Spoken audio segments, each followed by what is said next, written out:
بسم اللہ الرحمن الرحیم۔ السلام علیکم ناظرین، برمودا تکون جسے شیطان کی تکون کے نام سے بھی جانا جاتا ہے، امریکی ریاست فلوریڈا کے ساحل کے قریب واقع ایک مشہور مقام ہے۔ اس کے بارے میں بہت سی کہانیاں اور افسانے گردش کرتی ہیں، کیونکہ یہاں سے گزرنے والی طیارے اور جہاز پراسرار طور پر غائب ہو جاتے ہیں۔ یہ تکون شمالی بحر اوقیانوس کے مغربی حصے میں واقع ہے اور اس کی حدود 3 نکات یعنی برمودا، فلوریڈا اور پورٹو ریکو پر مشتمل ہیں۔ اس تکون کا ہر پہلو تقریباً 1000 میل پر محیط ہے۔ سائنسدانوں نے دنیا بھر سے اس معمے کو حل کرنے اور جہازوں اور طیاروں کے غائب ہونے کی وجوہات معلوم کرنے کی کوشش کی ہے۔ اس سلسلے میں کئی کہانیاں اور نظریات سامنے آئی ہیں۔ سب سے پہلے 1492 عیسوی میں کرسٹوفر کولمبس برمودا تکون کے قریب پہنچا اور اس نے دیکھا کہ اس کے ہاتھ میں موجود قطب نما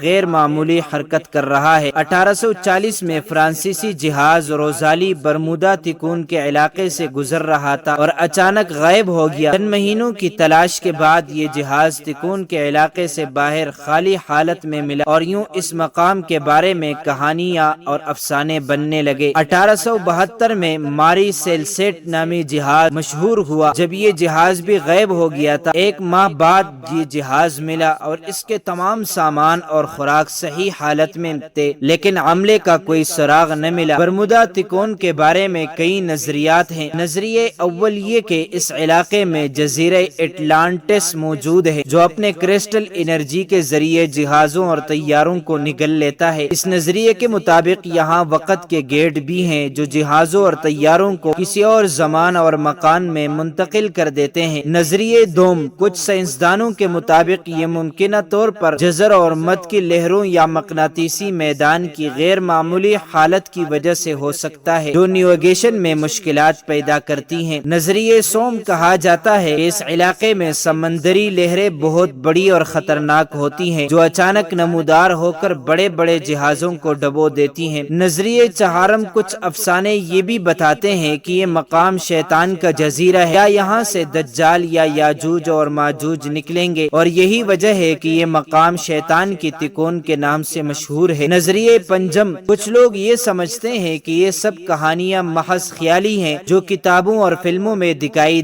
جاتی ہیں۔ بہت سے حادثات جو برمودا تکون سے منسوب کیے جاتے ہیں اصل میں عام سمندری حادثات ہوتے ہیں۔ نظریہ ششم، یہ بھی کہا جاتا ہے کہ اس مقام پر خلا میں جانے والی مخلوقات آتی اور جاتی ہیں کیونکہ یہاں سے فضا کا غلاف کمزور ہے۔ نظریہ ہفتم، یہ بھی کہا گیا ہے کہ اگر انسان روشنی کی رفتار سے چلنے والی گاڑی بنا سکے تو وہ برمودا تکون کے ذریعے ماضی میں واپس جا سکتا ہے۔ آخری نظریہ، حالیہ تحقیقات کے مطابق سمندر کی تہہ میں موجود میتھین گیس کے پھٹنے کی وجہ سے برمودا تکون میں حادثات پیش آتے ہیں۔ برمودا تکون آج بھی ایک بڑا راز ہے اور اس کے بارے میں کئی کہانیاں اور معمات طلب ہیں۔ معزز ناظرین، امید کرتا ہوں آپ کو یہ ویڈیو اچھی لگی ہوگی۔ مزید معلومات کے لیے ہمارے چینل کو سبسکرائب کیجیے۔ اگر زندگی کے لمحات مزید باقی رہے تو آپ کے لیے ایک اور بہترین ویڈیو لے کر حاضر ہوں گا۔ تب تک کے لیے اللہ حافظ۔